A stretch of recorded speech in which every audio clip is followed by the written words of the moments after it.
আপনারা যারা 1,55,000 থেকে 1,60,000 টাকা বাজেটে পিসি বিল্ড করতে চাচ্ছিলেন আপনাদের জন্য আজকের এই ভিডিওটি।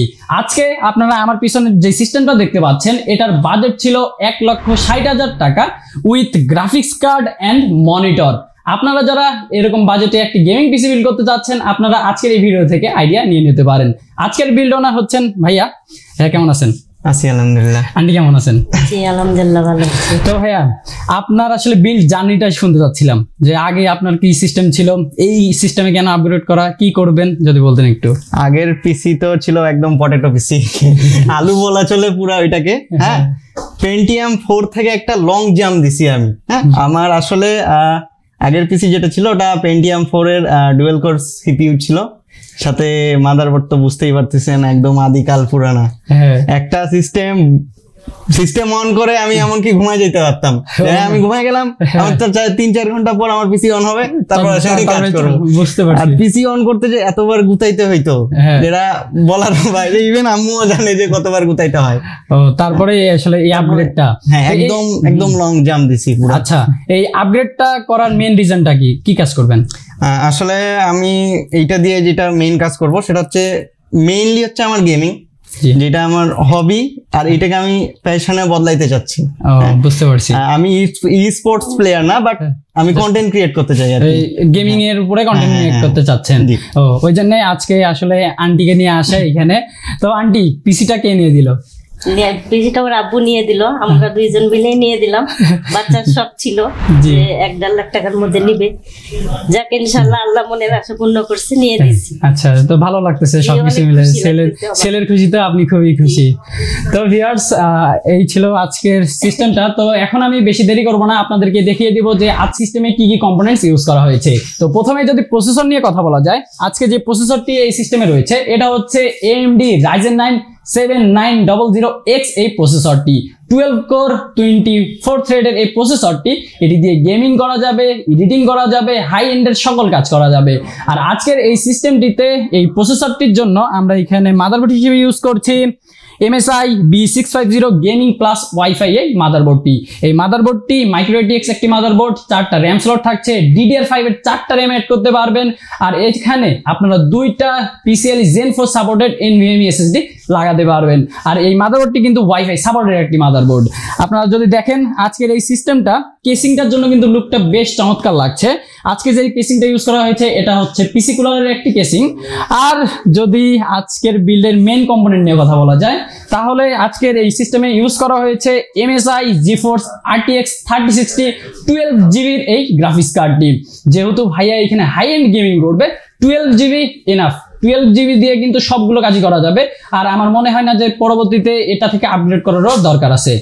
তো ভাইয়া আজকের যে আসলে কম্পোনেন্ট গুলো দেখতে পাচ্ছি, হ্যাঁ এগুলো কি আপনার চয়েস করা না আসলে আপনি কিভাবে প্রিপারেশনটা নিলেন যে আমি এই কম্পোনেন্ট দিয়ে পিসিটা বিল্ড করব? আসলে আমার 2020 সাল থেকেই স্বপ্ন ছিল যে আমি একটা হাই এন্ড বিল্ড করতে চাই। হ্যাঁ, বাট ওই টাইম লাইন থেকে আমি ওয়েট করছি, প্রচুর ওয়েট করছি। বাজেটের জন্য ওয়েট করতে হয়েছে, আবার কিছু ফাইন্যান্সিয়াল সমস্যা ছিল, যার কারণে ওয়েট করে আমি বর্তমানে ফাইনালি এই কম্পোনেন্টস গুলো চুজ করছি।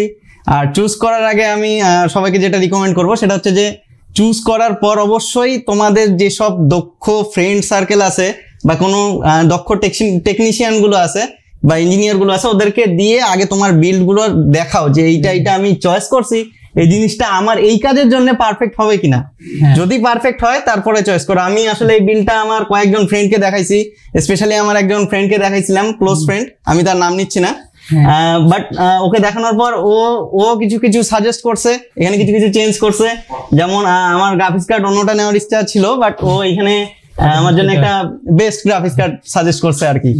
তো এই কারণে আমি বলতে চাইবো যে বিল্ড করার আগে নিজেও রিসার্চ করো, আবার তোমার ফ্রেন্ড সার্কেল গুলো যারা এক্সপার্ট আছে তাদের কাছ থেকেও কিছুটা ধারণা নাও। হ্যাঁ, অনেকেই রয়েছে কিন্তু আসলে পিসি বিল্ড সম্বন্ধে ধারণা থাকে না, তারা আসলে হুটহাট চলে আসে যে ভাই এই পিসিটা নিব, এই কম্পোনেন্টের সাথে এই মাদারবোর্ডটি নিব। আসলে অনেকেই বুঝতে চায় না যে আসলে কোন প্রোডাক্টের সাথে কোন প্রোডাক্টটি সিঙ্ক করলে আপনারা বেস্ট পারফরমেন্সটা পাবেন। আসলে প্রত্যেকটা প্রোডাক্টের সাথে যদি একটা কম্বিনেশন তৈরি না হয় তাহলে কিন্তু আপনারা বেস্ট পারফরমেন্সটা পাবেন না। তো তো ভিউয়ার্স আজকের সিস্টেমে যেই মেইন স্টোরেজটি থাকছে এটা হচ্ছে ওয়েস্টার্ন ডিজিটাল ব্ল্যাক 500 জিবির একটি PCIe Gen 4 সাপোর্টেড SSD। আর যদি ভিউয়ার্স আজকে আপনারা RAM দেখেন, আজকের সিস্টেমে যে RAMটি থাকছে এটা হচ্ছে G-Skill Ryzen Z5 16GB 6000 MHz এর একটি কিট। তো ভাইয়া আজকের বিল্ডে তো আপনি চাইলে 3টা আরো RAM অ্যাড করতে পারতেন, একটা RAM-ই কেন? আসলে এখানে বাজেট একটু টানাটানি পড়ে গেছিল, যার কারণে একটা স্টিক ইউজ করছি, এতে আমার বাজেট কিছুটা মানে প্রায় 2000-এর মতন সেভ হয়েছে। আর আমার যেহেতু Pentium 4 ইউজ করা আমি পাবলিক, সো আমার ধৈর্য আছে প্রচুর, অতএব যদি লোড নিতে সময় নেয় আমার কোনো আপত্তি নাই এখানে। তবে আমি অডিয়েন্সকে রিকমেন্ড করবো আপনারা 16 করে 2টা স্টিক নেবেন, তাহলে আপনাদের ডুয়েল চ্যানেল সাপোর্ট করবে এন্ড খুবই ফাস্ট আপনাদের সফটওয়্যার গুলো লোড নিবে। আর একটা স্টিক নিছি আমি 32GB, কারণ আমার ব্যক্তিগত মতামত যেটা, এখন কিছু কিছু সফটওয়্যার আছে যেগুলো মিনিমামই রিকমেন্ড করে 8GB RAM, ইন ফিউচার 2-3 বছর পর যে দেখবেন 16GB RAM রিকমেন্ড করবে, তখন কিন্তু আমি এই জন্য 3টা স্পেস রাখছি, যদি ভবিষ্যতে প্রয়োজন পড়ে আমি আরো একটা 32GB লাগাই নিব। তাহলে এই কারণে আমি আসলে একটা স্টিক ইউজ করছি। এখন পর্যন্ত 32 এনাফ সবগুলো কাজই করতে পারবে। তো ভাইয়া পরবর্তীতে আসলে এখানে যদি আমি সিপি কুলারটি একটু দেখাই আপনাদেরকে, আজকে সিপি কুলার হিসেবে থাকছে পিসি কুলার TS1 240mm এর একটি IO লিকুইড কুলার। আপনারা যদি দেখেন এটা কিন্তু বেশ কোয়ালিটি সম্পূর্ণ, আর এটাতে আপনারা 2টা ফ্যান পেয়ে যাবেন যেগুলো ARGB, আপনারা চাইলে কিন্তু সেগুলোকে মাদারবোর্ডের সাথে সিঙ্ক করে কন্ট্রোল করতে পারবেন। তারপরে আমরা যদি আজকে পাওয়ার সাপ্লাইটি নিয়ে কথা বলি, আজকের সিস্টেম পাওয়ার সাপ্লাই হিসেবে থাকছে ডিপকুল PK 650 ওয়াটের একটি পাওয়ার সাপ্লাই। যেহেতু আজকের এই সিস্টেমে একটি 12GB গ্রাফিক্স কার্ড রয়েছে, সেজন্যই কিন্তু এখানে 650 ওয়াটের একটি পাওয়ার সাপ্লাই ইউজ করা হয়েছে, যাতে করে লোড ব্যালেন্সটা বরাবর থাকে। তারপরে আজকের সিস্টেমে এখানে iMice এর একটি 4-in-1 কম্বো থাকছে, যেখানে mouse, keyboard, mouse pad and headphone পেয়ে যাবেন।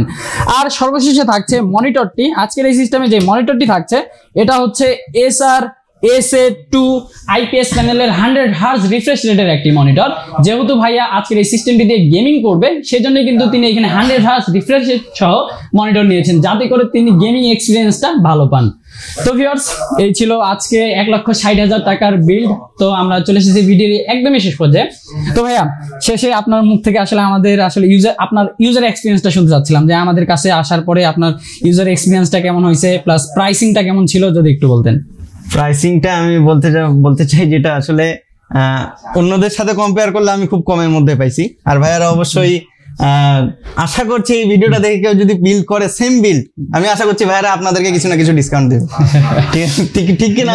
ইনশাআল্লাহ ভাই, ইনশাআল্লাহ আপনারা যদি ভিডিও দেখে আসেন অবশ্যই ডিসকাউন্ট পাবেন। তো সেম পিসি বিল্ড করতে হবে কিন্তু। এখন আপনারা যদি বলেন যে এই কম্পোনেন্ট আমি 3060 নিব না 4060 নিব, তাহলে কিন্তু ওইখানে তখন আপনাদের অনেক ক্ষেত্রে টাইট হয়ে যায়। তো ভিউয়ার্স ভিডিওটি কেমন লেগেছে, আর আপনারা কত বাজেটের মধ্যে পিসি বিল্ডের ভিডিও দেখতে যাচ্ছেন আমাদেরকে জানিয়ে দিন। এন্ড আপনারা যারা আমাদের শোরুমটি ভিজিট করতে যাচ্ছেন, আমাদের ঠিকানা হলো রংপুর প্রেস ক্লাবের ঠিক বিপরীতেই সিকেট টেকনোলজি। তো ভিউয়ার্স চলে এসেছি ভিডিও একদমই শেষ পর্যায়ে। আপনাদের সাথে দেখা হবে অন্য কোনো আইটি রিলেটেড ভিডিওতে। ততক্ষণ পর্যন্ত আপনারা ভালো থাকবেন, সুস্থ থাকবেন। আল্লাহ হাফেজ।